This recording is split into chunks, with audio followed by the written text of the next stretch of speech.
మొట్టమొదటి ఏంటి చెప్పండి. లెంటు అనగా అర్థం ఏంటి? స్ప్రింగ్ టైము అనగా వసంతకాలము. రెండోది లెంటు అనగా ఎప్పుడు ప్రారంభించబడింది చెప్పండి? 4th century అనగా 4వ శతాబ్దంలో. అయితే ఇటు చూడండి ప్రియులారా, మీరు క్యాపిటల్ లెటర్లో LENT లెంట్ పెట్టుకోండి. అనగా దాని అర్థం ఏంటంటే స్ప్రింగ్ టైము అంటే వసంతకాలం అని అర్థం. స్మాల్ లెటర్లో LENT లెంట్ దాని అర్థం ఏంటంటే అప్పిచ్చువాడు అని అర్థం. క్యాపిటల్ లెటర్స్లోనేమో పెట్టుకున్నదేమో స్ప్రింగ్ టైము అనగా వసంతకాలము. స్మాల్ లెటర్లో LENT లెంటోమో అప్పిచ్చువాడు అని అర్థం. ఎవరిచ్చువాడండి? అప్పిచ్చువాడు అని అర్థం. అయితే ఇప్పుడు రాసుకోండి ప్రియులారా. మొట్టమొదటి లెంటులో 5 ప్రాముఖ్యమైన విషయాలు ఉంటాయి. లెంటులో 5 ప్రాముఖ్యమైన విషయాలు. ఒకటే ప్రేయర్. మొట్టమొదటిదండి ప్రేయర్, ప్రార్థన. రెండోది ఫాస్టింగ్ అనగా ఉపవాసము. లెంటులో 5 ప్రాముఖ్యమైన విషయాలు. ఒకటే ప్రేయర్, రెండోది ఫాస్టింగ్ అనగా ఉపవాసం, మూడోది రిపెంటెన్స్ అనగా పశ్చాత్తాపము, నాలుగోది సాక్రిఫైస్ అనగా త్యాగము.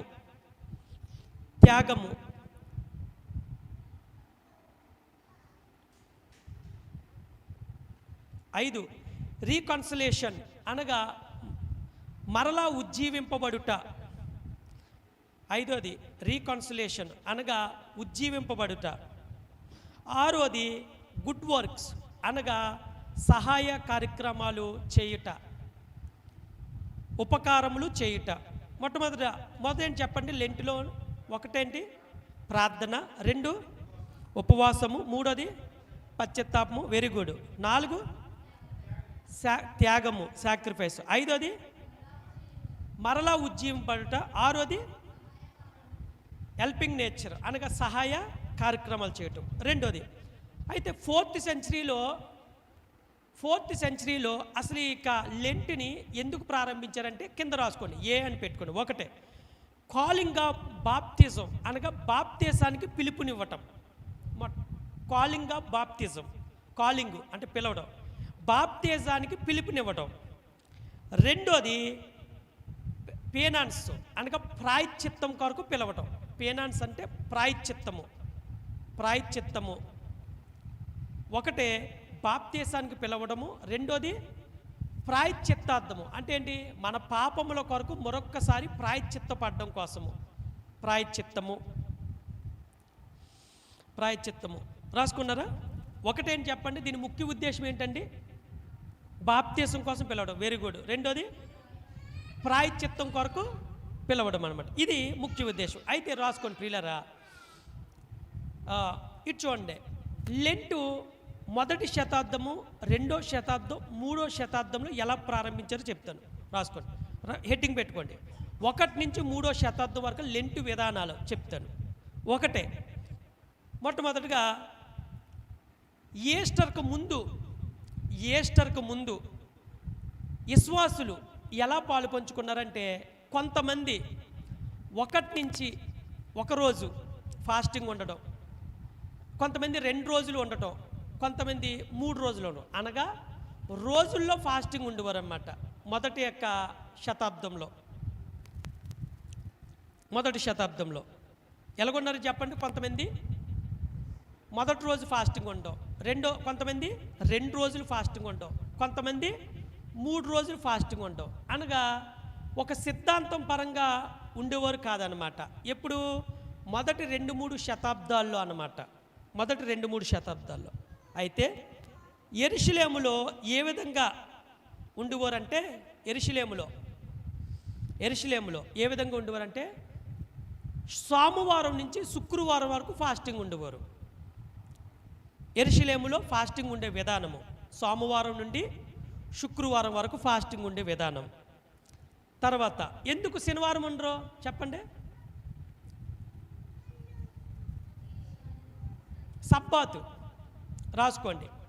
శనివారం ఫాస్టింగ్ లేకపోవడం గల కారణం ఏంటంటే సబ్బాతు. అయితే రోమన్ క్యాథలిక్ వారు ఫాస్టింగ్ ఉండే విధానము శనివారం నుంచి సోమవారం నుంచి శనివారం వరకు, సోమవారం నుండి శనివారం వరకు ఎవరు? రోమన్ క్యాథలిక్ వారు ఉండేవారు. ఇప్పుడు యెరూషలేంలో యూదులు ఉండే ఫాస్టింగ్ సిద్ధాంతం ఏం చెప్పండి? 5 days ఫాస్టింగ్ ప్రేయర్. ఎప్పుడు? సోమవారం నుంచి శుక్రవారం వరకు. ఈ రోమన్ క్యాథలిక్ వారు ఉండే సిద్ధాంతం ఏంటి? సోమవారం నుంచి శనివారం వరకు అన్నమాట. అయితే అసలు ఈ యొక్క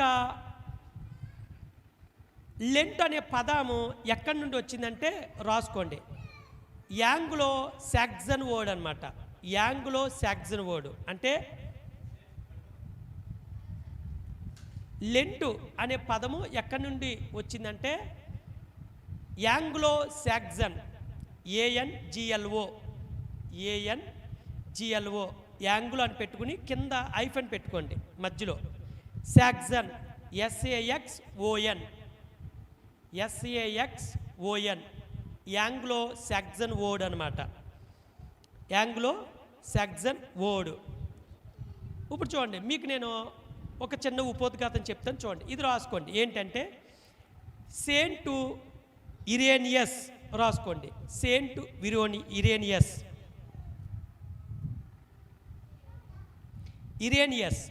సెయింట్ ఇరేనియస్.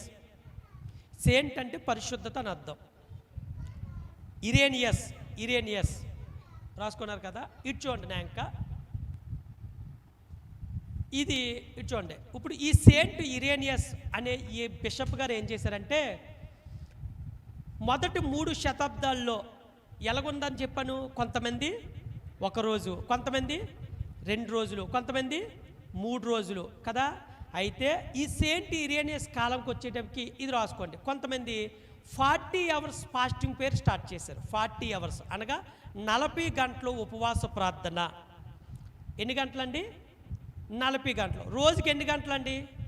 మనకి మామూలుగా 24 hours 24 గంటలు కదా. కానీ సెయింట్ ఇరేనియస్ వచ్చే కాలానికి 40 గంటల ఉపవాస ప్రార్థనలు ప్రారంభించారు. రెండోది ఏంటో తెలుసా? సీ ఫుడ్ తీసుకునేవాళ్ళు. సీ ఫుడ్ అంటే ఏంటి? సముద్రపు చేపలను మాత్రమే తినేవాళ్ళు, మాంసాహారం తినేవారు కాదు. మూడోది ఏం తినేవారు? పాలు కోడిగుడ్లు తీసుకునేవారు. పాలు కోడిగుడ్లు. 4వది ఏంటి? ఇవన్నీ రాసుకోండి. 4వది ఏంటి? ఉదయం 6 గంటల నుంచి మధ్యాహ్నం 3 గంటల వరకు ఫాస్టింగ్ ఉండేవారు. ఉదయం 6 గంటల నుంచి మధ్యాహ్నం 3 గంటలు. ఎప్పుడు? ఈ సెయింట్ ఇరేనియస్ బిషప్ గారు వచ్చే టయానికి ఈ యొక్క 2-3 శతాబ్దాల్లో ఇన్ని మార్పులు వచ్చినాయి అన్నమాట. ఇన్ని మార్పులు ఏంటది?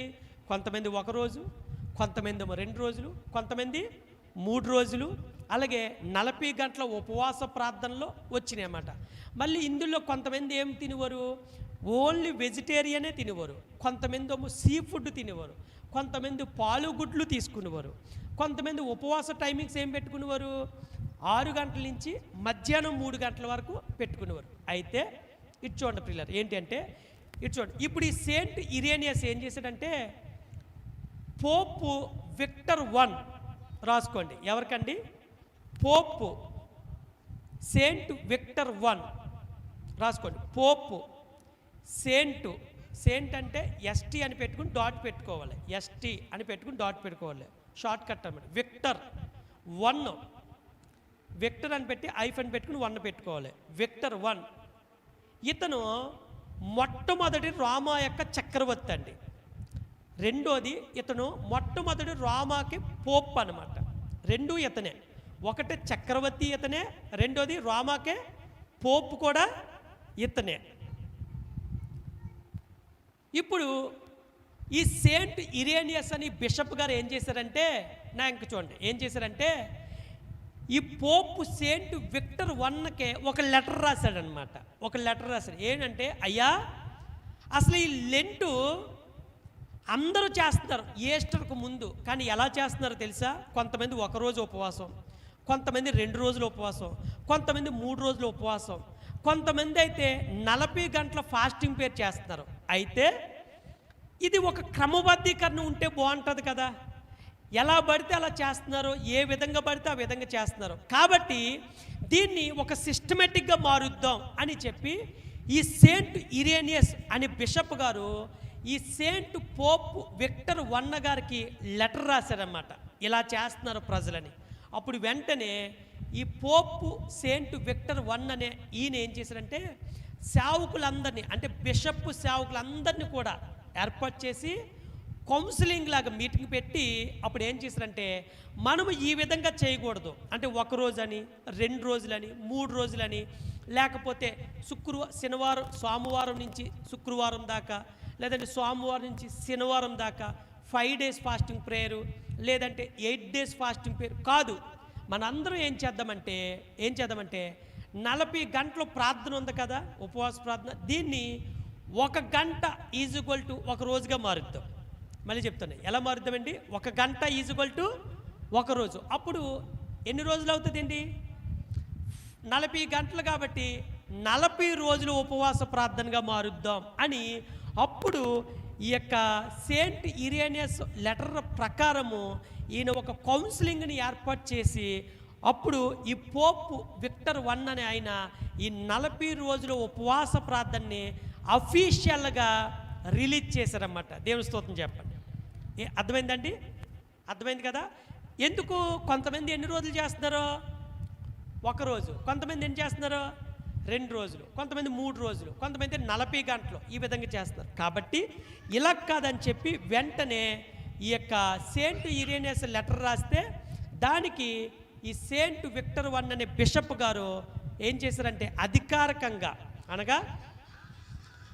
అధికారికంగా దీన్ని ఏం చేశారంటే అఫీషియల్గా ఈ సెయింట్ విక్టర్ వన్ ఆయన దీన్ని రిలీజ్ చేయడం జరిగిందనమాట. కాబట్టి ఎప్పటి నుంచి ఈ యొక్క మొత్తం ఈ యొక్క అధికారికంగా ఎప్పుడైతే రిలీజ్ చేశారో అప్పటి నుంచి ఇది 40 గంటలు కాదు, 1 రోజు కాదు, 2 రోజులు కాదు, 3 రోజులు కాదు, 40 రోజుల ఉపవాస ప్రార్థన కింద లెక్కించారు. అయితే ఇప్పుడు రాసుకోండి కింద పాయింట్ ఏంటంటే మొత్తం ఇది 46 డేస్ అనమాట. ఇవి రాసుకోండి. మొత్తం ఎన్ని రోజులండి?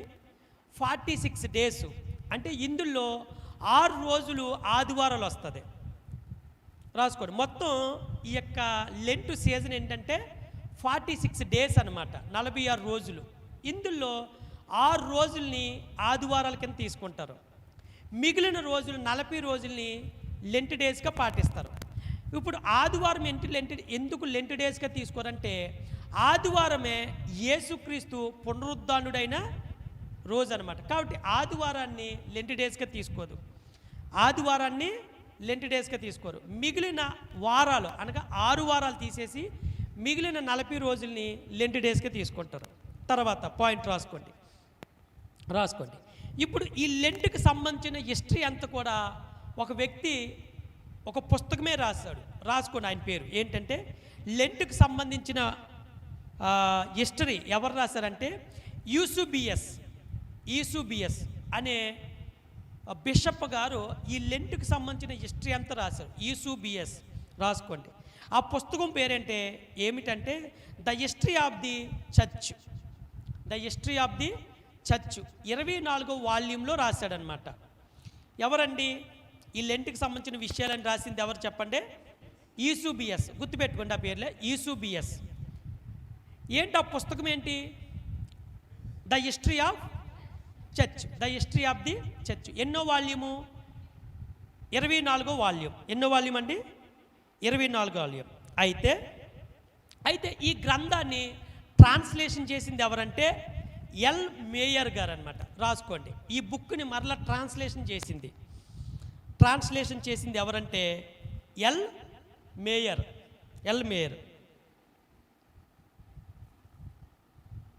ఎందులోకి ట్రాన్స్లేషన్ చేశాడు? గ్రీకులోనికి. ఎందులోకి ట్రాన్స్లేషన్ చేశారు? గ్రీకులోనికి. అర్థమైందా? అయితే 3వ పాయింట్ రాసుకోండి.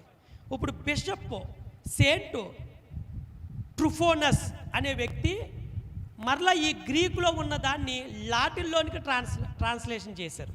రాసుకోండి. బిషప్ సెయింట్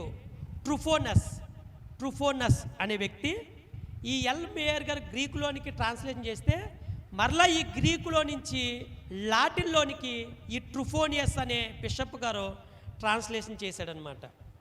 ట్రాన్స్లేట్ చేశారు. అయితే ఇప్పుడు ఈ 40 డేస్ని రెండోసారి అఫీషియల్గా ఎక్కడ చేశారంటే రాసుకోండి.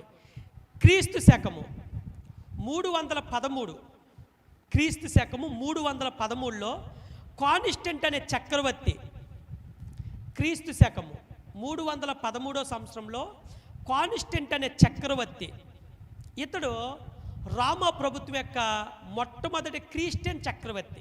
రాసుకోండి. ఈ కానిస్టెంట్ ఎవరు చెప్పండి? రామా ప్రభుత్వం యొక్క మొట్టమొదటి క్రైస్తవుని యొక్క చక్రవర్తి అనమాట. అంటే అంతకుముందు ఎవరు క్రైస్తవులు లేరు, చక్రవర్తులు అందరు కూడా వారి యొక్క ధర్మాలను అనుసరించేవారే. కానీ మొట్టమొదటి క్రైస్తవ చక్రవర్తి ఎవరున్నారంటే కానిస్టెంట్ నోబెల్ అనమాట. ఇతని పేరు, పూర్తి పేరు కానిస్టెంట్ నోబెల్.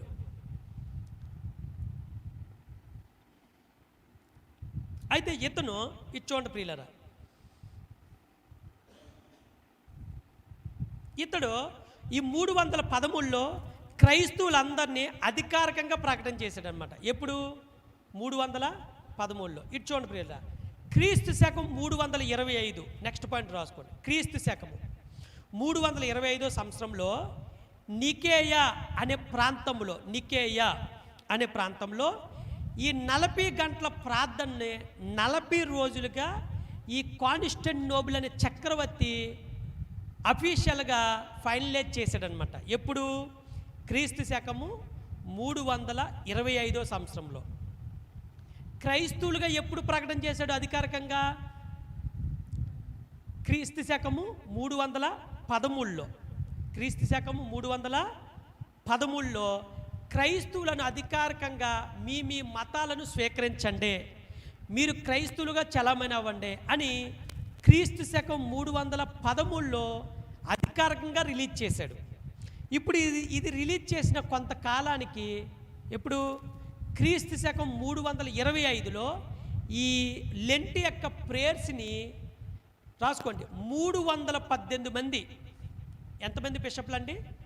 318 మంది బిషప్లు ఈ నికేయ ప్రాంతంలో గ్యాదర్ అయ్యి కౌన్సిలింగ్ పెట్టుకుని, అసలు ఇది 40 గంటలు చేయాలా, 3 రోజులు చేయాలా, 4 రోజులు చేయాలా అని, లేదా వారం రోజులు చేయాలా, 5 డేస్ ఉండాలా, 7 వీక్స్ ఉండాలా, 8 వీక్స్ ఉండాలా అని మొత్తం అంతా కూడా నిర్ధారణ చేసి, ఇదంతా ఇలా కాదు, 40 డేస్ ప్రేయర్ని, 40 అవర్స్ ప్రేయర్ని 40 డేస్ ప్రేయర్గా మారుదామని అప్పుడు నికేయ ప్రాంతంలో ఈ కానిస్టెంటినోపుల్ అనే చక్రవర్తి 300 మంది బిషప్లందరూ గ్యాదర్ అయ్యి అఫీషియల్గా 40 అవర్స్ ప్రేయర్ని 40 డేస్ ప్రేయర్గా అఫీషియల్గా రిలీజ్ చేశారనమాట. దేవుని స్తోత్రం చెప్పండి. హల్లెలూయా.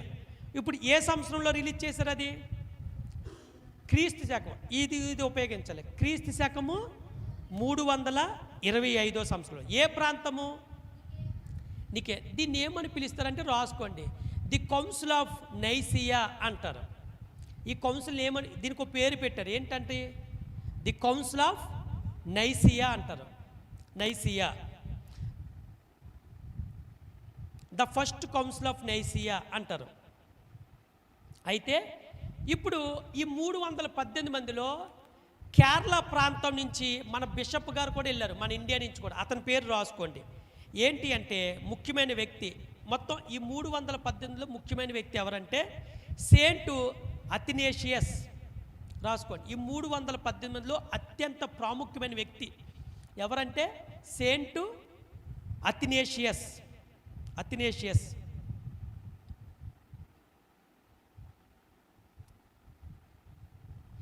రాసుకున్నారా? సెయింట్ అథినేషియస్. అయితే రాసుకోండి. ఇప్పుడు ఈ లెంట్కి 18 ఇన్స్ట్రక్షన్స్ ఇచ్చారు. ఎన్ని ఇన్స్ట్రక్షన్స్ అండి? 18 ఇన్స్ట్రక్షన్స్ అంటే ఏంటి? Rules and regulations. ఓకేనా? ఎవరు ఇచ్చారు అది? రాసుకోండి. ఏంటి అంటే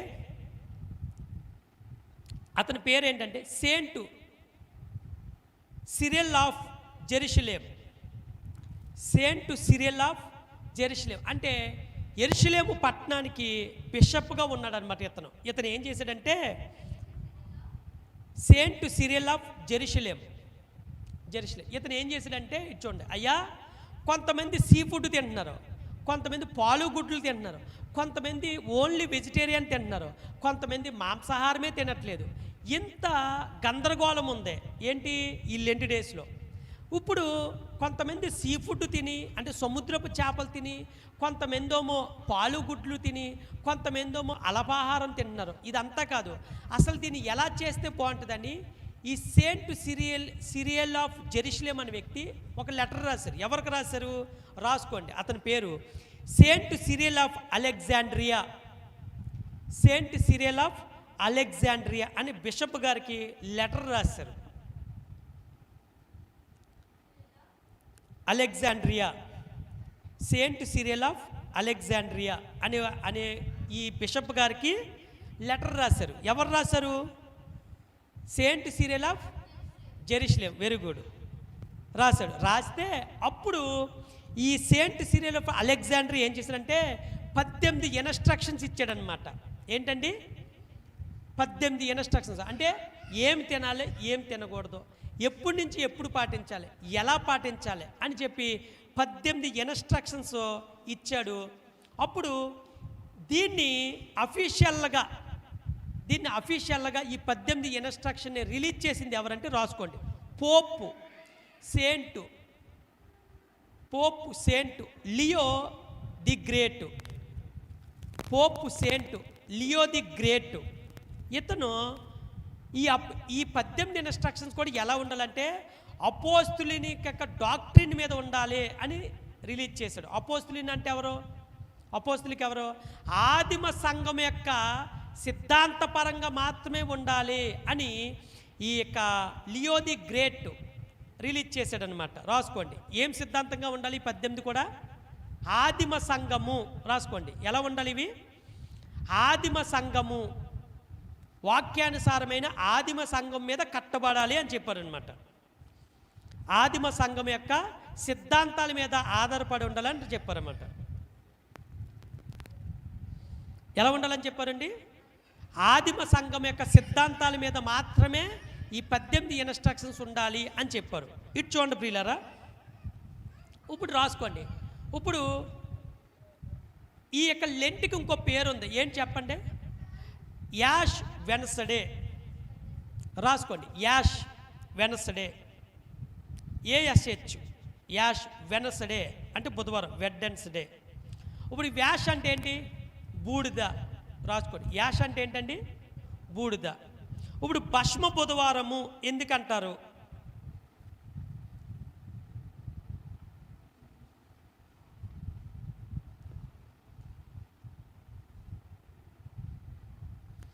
ఇప్పుడు చూడండి, భస్మ బుధవారం అని ఎందుకంటారు? ఇటు చూడండి, అంటే యూదుల దగ్గరికి ఈత మట్లో, కొబ్బరి మట్లో, ఖర్జూర మట్లో తీసుకుని వస్తారన్నమాట. ఎవరు? యూదులు తీసుకుని వస్తారు. ఇప్పుడు వీటిని ఏం చేస్తారంటే ప్రధాన యాజకుడు పాలెము వెలుపల సంవత్సరం పాటు ఉంచుతాడనమాట. ఎప్పుడండి? సంవత్సరం పాటు. ఇప్పుడు ఇవన్నీ ఏమవుతాయి? ఎండిపోతాయి వచ్చే సంవత్సరం. ఇప్పుడు ఈ బూడిదని ఏం చేస్తారంటే ఒక పాత్రలో తీసుకుంటారు. ఎవరు? ప్రధాన యాజకుడు. దీని మీద శుద్ధ జలాన్ని పోస్తాడు. దేని మీద? ఈ బూడిదలో. ఇప్పుడు ఈ బూడిదలో శుద్ధ జలాన్ని పూసి దీన్ని ఒక పదార్థంగా తయారు చేసి ప్రతి ఒక్కరిని రమ్మని ఇక్కడ నుదుటి మీద సిలువు గుర్తెత్తాడనమాట. ఎవరు? ప్రధాన యాజకుడు. అంటే బూడిదలో శుద్ధ జలాన్ని కలిపి వాటర్ మిక్స్ చేసి దాన్ని ఒక పదార్థంగా తయారు చేసి ఇక్కడ ఏం చేస్తా చెప్పండి? సిలువు గుర్తు. దాని అర్థం ఏంటంటే నీవు నేను ఎప్పటికైనా బూడిదే, మనం ఎప్పటికైనా కాలిపోవాలి, మనము మట్టి వెనుకటి వలన ఎక్కడ చేరుతుంది? మొన్నైపోవును. కాబట్టి నీవు నేను దేవుని సన్నిధిలో ఎంతగా తగ్గించుకోవాలి అంటే మనము తగ్గించుకోవాలి, మనము మట్టి మానవులము అని సాదృశ్యాన్ని తెలుపడానికి మాత్రమే ఈ బూడిదని ఈ యొక్క శుద్ధ జలము కలిపి ఒక పదార్థంగా మిక్స్ చేసి దాన్ని యాష్ వెన్స్డేగా రూపుదిద్దారనమాట. ఇది దీని ముఖ్య ఉద్దేశం. అయితే ఇంకా చాలా చరిత్ర ఉంది, తర్వాత చెప్తాను నేను. ఇటు చూడండి ప్రియులారా, అయితే బైబిల్లో అసలు 40 రోజులు ఉపవాసంలో ఎవరు చేశారు నేను చెప్తాను, రాసుకోండి క్లుప్తంగా. మొట్టమొదటి రాసుకోండి, బైబిల్లో 40 రోజులు ఎవరెవరు ఎక్కడెక్కడ ఉంది 40 డేస్ అని పెట్టుకోండి. 40 డేస్ అని పెట్టుకోండి. మొట్టమొదటి రాసుకోండి.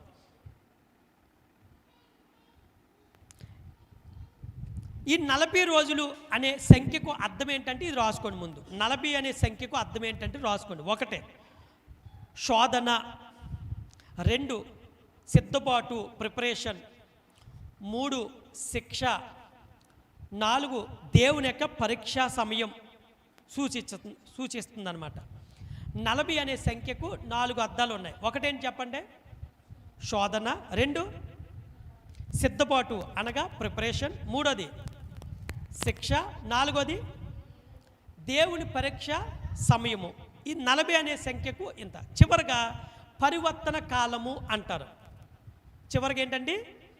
పరివర్తన కాలము అంటే మనల్ని మనం మరొక్కసారి పరివర్తన చేసుకోవడము, పరివర్తన కాలము అంటారు. ఇప్పుడు మొదటి పాయింట్ రాసుకోండి. బైబిల్లో ఎవరెవరు 40 అనే సంఖ్య ఉన్నారు? మొట్టమొదటిది ఇవి రాసుకున్నారా? ఒకటేంటి చెప్పండి? 40 అనే సంఖ్యకి అర్థం ఏంటండి? 1 శోధన, 2 సిద్ధపాటు, 3 శిక్ష, 4 దేవుని పరీక్ష సమయము, 5 పరివర్తన. ఇవి మొత్తం 5 మీనింగ్లు ఉన్నాయి, అనగా 5 అర్థాలు ఉన్నాయి. ఒకటే. ఇప్పుడు 40 అనే సంఖ్య బైబిల్లో ఎక్కడెక్కడ ఉందో మనం చెప్తాను. ఒకటే రాసుకోండి. నోవహు కాలంలో జలప్రలయము 40 పగళ్ళు 40 రాసులు కురిసిందండి. ఒకటే నోవహు కాలము. ఎన్ని రోజులు కురిసిందండి జలప్రలయము? 40 పగళ్ళు 40 రోజులు అనగా 40 డేస్, డే అండ్ నైట్ అనమాట. 40 డేస్. అది ఎక్కడుందో మీకు రెఫరెన్స్ చెప్తాను, రాసుకోండి. ఆదికాండము 7వ అధ్యాయము 12వ వచనం. నోవహు కాలం యొక్క జలప్రలయము 40 పగళ్ళు 40 రాత్రులు వర్షము ఏకదాటిగా కురిసింది. అది ఎక్కడుంది? ఆదికాండము 7వ అధ్యాయము 12వ వచనం. 2వ పాయింట్ రాసుకోండి. 2వ పాయింట్ ఇది రాసుకున్నారు కదా? రాసుకో. 2 మోషే సీనాయి కొండపై దేవునితో ముఖాముఖిగా 40 రాత్రులు 40 పగళ్ళు ఉపవాసం ఉండి ధర్మశాస్త్రాన్ని తీసుకుని రావడం. 2వ పాయింట్ మోషే సీనాయి కొండపై. ఏ కొండ అండి? సీనాయి కొండ. ఎన్ని రాత్రులు ఉపవాసం ఉన్నాడండి? 40 పగళ్ళు 40 రాత్రులు ఉపవాసం ఉండి దేవుడితో ముఖాముఖిగా మాట్లాడి ఏం తీసుకొచ్చాడు? ధర్మశాస్త్రం తీసుకొచ్చాడు. 3వ పాయింట్ రాసుకోండి. రిఫరెన్స్ వచ్చి నిర్గమాకాండము 24వ అధ్యాయం 18వ వచనం. నిర్గమాకాండము 24వ అధ్యాయం 18వ వచనం. మోషే రెండోసారి కూడా ఉపవాసం ఉంటాడు. అది బ్రాకెట్లో పెట్టుకోండి. రెండోసారి కూడా 40 దినములు ఉపవాసం ఉంటాడు. అది బ్రాకెట్లో రాసుకోండి, సరిపోద్ది. మోషే అంటే మోషే 40 మొత్తం ఎన్నిసార్లు ఉపవాసం ఉన్నాడు? అలాగా 2 టైమ్స్ అండి. 40 అదేంటి మొదటిసారి 40 దినములు, రెండోసారి కూడా 40 దినాలు ఉపవాసం ఉన్నాడు. 3వది రాసుకోండి. ఇజ్రాయేలీలు అరణ్య ప్రయాణము 40 సంవత్సరంలో కొనసాగింది. 3వ పాయింట్. 3వ పాయింట్ అండి. ఇజ్రాయేలీలు అరణ్య ప్రయాణము 40 సంవత్సరంలో కొనసాగింది. 3వ పాయింట్. ఇజ్రాయేలీలు అరణ్య ప్రయాణము ఎన్ని సంవత్సరాలు కొనసాగిందండి? 40 సంవత్సరంలో. రిఫరెన్స్ సంఖ్యాకాండము 14వ అధ్యాయము 33 నుంచి 34. సంఖ్యాకాండము 14వ అధ్యాయము 33 నుంచి 34.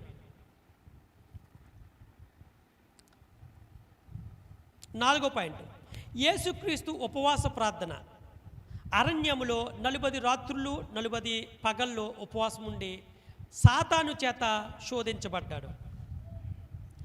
యేసుక్రీస్తుకు ఉపవాస ప్రార్థన. 4వ పాయింట్ యేసుక్రీస్తు అరణ్యములో. అరణ్యం అంటే ఏంటండి? అరణ్యం అంటే ఏంటి చెప్పండి ప్రియులరా? అడవి. అరణ్యం అంటే ఏంటండి? అడవిది. ఎన్ని రోజులు ఉన్నా చెప్పండి? 40 పగల్లో 40 రాత్రులు ఉపవాసం ఉండి ఎవరి చేత శోధించబడ్డాడు? అపవాది చేత శోధించబడ్డాడు. మత్తయి సువార్త 4వ అధ్యాయం 2వ వచనం. మత్తయి సువార్త 4వ అధ్యాయం 2వ వచనం. ఇదే రిఫరెన్స్ మళ్ళీ ఎక్కడ ఉందంటే లోకా సువార్త 4వ అధ్యాయం 2వ వచనం. లోకా సువార్త 4వ అధ్యాయం 2వ వచనం. 5వ పాయింట్ పునరుద్ధానుడైన యేసు ప్రత్యక్షత. పునరుద్ధానుడైన యేసు ప్రత్యక్షత. ఇప్పుడు యేసుక్రీస్తు పునరుద్ధానుడైన తర్వాత ఈ భూమి మీద ఎన్ని రోజులు ఉన్నాడండి? 40 రోజులు. రాసుకోండి. పునరుద్ధానుడైన యేసు ఈ భూమి మీద 40 రోజుల పాటు ఆయన శిష్యులకు తన్ను తాను కనుపరుచుకున్నాడు.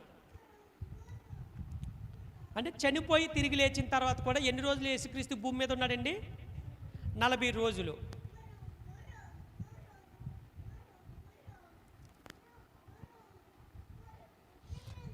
అక్కడికి ఎన్ని పాయింట్లు అయినాయండి? 5 అని. 6 పాయింట్ రాసుకోండి. నినివే పట్టణానికి యోనా ప్రవక్తని పంపించి 40 రోజులని సువార్త ప్రకటన చేయమన్నాడు. 6 పాయింట్. నినివే పట్టణానికి ఎవరు ప్రవక్త అండి? యోనా. యోనా అనే ప్రవక్తని పంపించి 40 రోజులు సువార్త ప్రకటన చేయమన్నాడు. నినివే పట్టణానికి పంపించి.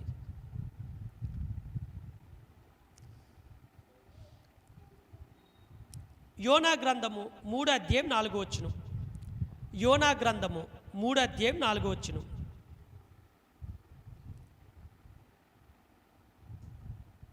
యోనా గ్రంథము. ఓకేనా? ఇప్పుడు ఇటు చూడండి ప్రియులరా. మొట్టమొదటి చెప్పండి. ఇటు చూడండి. 40 అనే సంఖ్యకి అర్థం ఏంటి ఒకసారి చెప్పండి.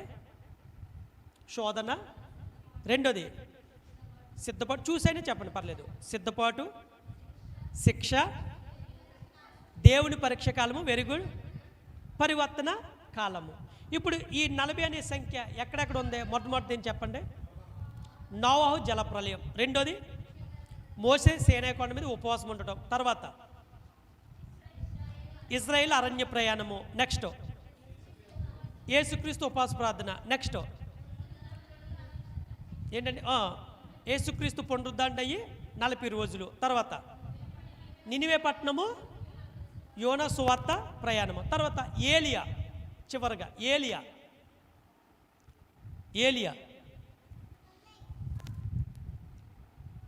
ఏలియా 40 రాత్రులు 40 పగల్లో ఉపవాసం ఉండి ప్రార్థన చేయట. ఏలియా.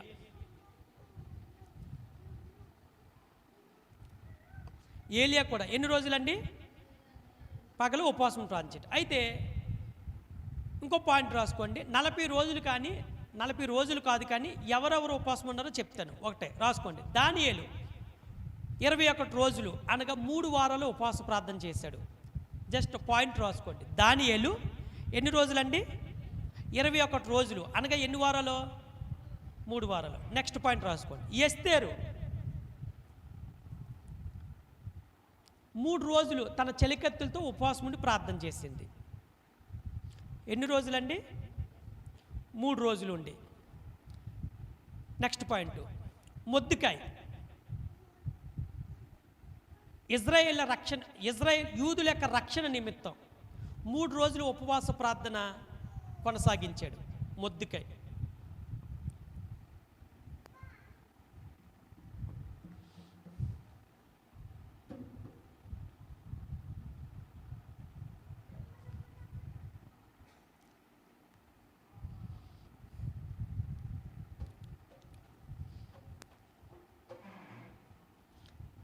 ఓకే, ఎవరెవరు ఉపవాసం ఉన్నారో చెప్పండి. ఒకటే దానియేలు ఎన్ని రోజులండి? 21 రోజులు. వారాలు 3 వారాలు. తర్వాత ఎస్తేరు, రెండోది మొర్దెకై. వీళ్ళిద్దరు కూడా ఒకే టైంలో 3 రోజులు ఉపవాసం ఉండి ప్రార్థన. ఎవరి రక్షణ నిమిత్తం? వీళ్ళిద్దరు కూడా యూదుల రక్షణ నిమిత్తం. ఎస్తేరు కూడా మొర్దెకై కూడా యూదుల యొక్క రక్షణ నిమిత్తం ఉపవాసం ప్రార్థన చేశారండి. ఇటు చూడండి ప్రియులారా, మీకు సీక్వెన్స్ చెప్తాను చూడండి. ఇది రాసుకోండి. నోవహు కాలంలో జలప్రలయం వచ్చినప్పుడు ఎంతమంది రక్షించబడ్డారు? 8 మంది. నోవహు, తన భార్య, తన 3 కొడుకులు, 8 మంది కదా. ఇవి కాకుండా లోబడింది ఎవరు? పశువులు, జంతువులు. Very good. అలాగే యోనా ప్రవక్త నినివే పట్టణానికి వెళ్ళి సువార్త ప్రార్థన చేసినప్పుడు రాజు అలాగే తన యొక్క ప్రజలు ఉపవాసం ఉండి గోనె బట్ట ధరించుకుని బూడిద చల్లుకుని ఉపవాసం ఉంటే వాటితో పాటు ఉపవాసం ఉన్నది ఎవరు చెప్పండి? పశువులు కూడా ఉపవాసం ఉన్నాయి, జంతువులు కూడా ఉపవాసం ఉన్నాయి. జంతువులు కూడా ఏమాత్రం కూడా ఆ రోజు మేత మేయలేదు, నీళ్ళు తాగలేదు. ఇంతగా 40 రోజులు టైం ఇచ్చాడు. కానీ యోనా ఒకరోజే సువార్త ప్రకటన చేశాడు. ఒకరోజు సువార్త ప్రకటనకే రాజు కూడా సింహాసనాన్ని దిగి గోనె బట్ట ధరించుకుని బూడిద చల్లుకుని ఉపవాసం ఉంటే, ప్రజలు కూడా గోనె బట్టలు ధరించుకుని ఉపవాసం ప్రార్థన చేస్తే, పశువులు కూడా ఉపవాసం ఉండి ప్రార్థన చేసింది అండి. అందుకుని దేవుడు నినివే పట్టణానికి రావాల్సిన దుర్గతిని తప్పించి ఆ పట్టణాన్ని కాపాడగలిగాడు. ఇక్కడ పశువులు లోబడ్డాయి, ఇక్కడ పశువులు లోబడ్డాయి, కానీ లోబడలేనిది ఎవరంటే మనుషులే. మీకు ఆ తేడా చెప్తున్నాను చూడండి. నినివే పట్టణానికి దుర్గతి వచ్చినప్పుడు మనుషులతో పాటు లోబడింది జంతువులే. అలాగే యోనా కూడా తన యొక్క నినివే పట్టణానికి వెళ్ళి సువార్త చేసినప్పుడు లోబడిన జంతువులే. అదేంటి నోవహు జలప్రలయంలో 40 రాత్రులు 40 పగళ్ళు వర్షం కురుస్తుందని హెచ్చరించినప్పుడు నోవహు యొక్క కుటుంబం తప్పించి మిగిలింది లోబడింది ఎవర్రంటే నోరు లేని జంతువులే, మాట్లాడలేని పశువులే. కానీ లోబడలేనిది ఎవరండి? మనుషులు. మీకు విషయం చెప్తాను చూడండి. ఎంతకాలం సువార్త ప్రార్థన చేశారు తెలుసా? నోవహు 120 సంవత్సరాలు సువార్త ప్రార్థన చేశాడు. ఎన్ని సంవత్సరాలండి? 120. అడవికి వెళ్ళి కట్టెలు కొట్టుకుని వచ్చి తన ప్రజలందరూ ముందు పడవ తయారు చేస్తుంటే, ఓ పక్కన మళ్ళీ సువార్త వెళ్ళి ప్రార్థన చేస్తుంటే లోబడలేని వాళ్ళు ఎవరు చెప్పండి? ప్రజలన్నమాట. అందుకునే టైం ఇచ్చాడు వాళ్ళకి. రెండోది సువార్త చెప్పాడు, మూడోది సిద్ధపాటు చేశాడు వాడనే. ఇంత చేసి మీరు వచ్చి పడవెక్కండి, మీరు రక్షించబడతారంటే ఒక్క మాటలే. ఎగ్జాక్ట్లీ దేవుడు కూడా అండి నీకు నాకు టైం ఇస్తున్నాడు రక్షించబడడానికి. రెండోది సమయాన్ని ఇస్తున్నాడు, మూడోది సువార్త చెప్తున్నాడు, నాలుగోది వాడని సిద్ధపాటు చేస్తున్నాడు. కానీ మనము సద్వినియోగం చేసుకుంటలే. కళ్ళ ముందు అంత సిద్ధపాటు చేసి వాడెక్కండి అంటే సిద్ధపడలేదు. కానీ మనిషి తన యొక్క అప్పుడు అంటున్నాడు నోవహు తలుపుతి, కానీ కీ ఎవరి చేతిలో ఉందంట? చెప్పాలి. కీ ఎవరి చేతిలో ఉంది? దేవుని చేతిలో ఉంది. దేవుడు తాళం వేసిన తర్వాత నువ్వు అరిసినా గొగ్గోలు పెట్టినది ఉపయోగం ఉంటుందండి. దేవుడు తాళం వేయకముందే రమ్మన్నప్పుడే వస్తే అది మంచి. ఆడదే మగదే, మగదే ఆడదే, ప్రతి జాతి వచ్చి నోవహు తయారు చేసిన పడవెక్కిని, కానీ మనిషి మాత్రం ఎక్కలేదన్నమాట. ఇదే అయితే ఒకసారి మీకు నేను చెప్పి ముగించేస్తాను. ఇటు చూడండి ప్రియులారా.